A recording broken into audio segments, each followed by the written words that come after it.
If I have a bad habit, for example, and I'm going to throw a few examples, maybe it might be a problem here or might not be, it might be elsewhere, perhaps I know of it in different parts of the globe because technology is very advanced.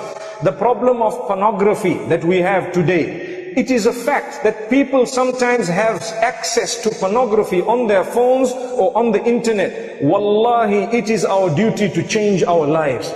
I want to tell you one story. I cry when I listen to the story. One boy, he passed away in a car crash. And this is in a Muslim country. And he was a boy who was hooked onto pornography. May Allah forgive him. But what happened is, he paid some money with his card in order to get weekly emails full of naked women.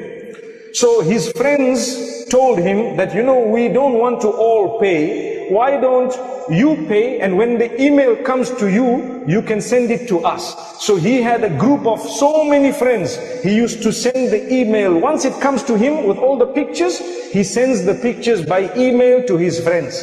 So he was getting tired of forwarding, so he decided to use auto forward. Auto forward means automatically the email will go forward. So he died in the car crash. His friends were with him. They were shocked and they were really hurt that our friend has died. Some of them were involved in the crash, but they did not die.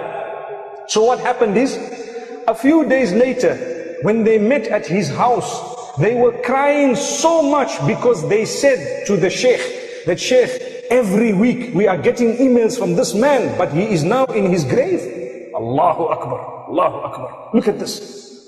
You see, so do we want this to happen to us? A person passed away, but because he put auto forward, it continued coming to him. They had to go back to the servers and they had to go back. It took a very long time before they had to cut, because they waited for the subscription to expire, but they were crying. They all learned a lesson. So I said that inshallah Allah will forgive him, because so many of you have stopped watching pornography because you learned a very big lesson. Subhanallah. So Allah can forgive him. We must not think bad about him. Allah is the judge.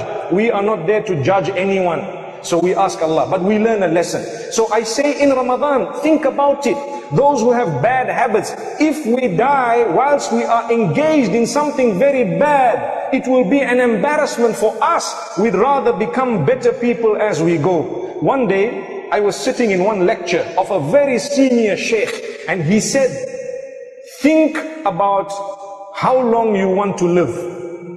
So people were thinking, so he asked some people, how long do you want to live? How long do you want to live? One man says, I want to live however long Allah keeps me. The other one said, I want to live for 100 years. One said 90 years. But nobody said, I want to die now. Because no one wants to die. So he said, okay, even if you choose 100 years, when 100 years finishes, what will happen to you? Good question. You still have to go to Allah. So when you go to Allah, you need to go with a good record. So try your best to earn the pleasure of Allah.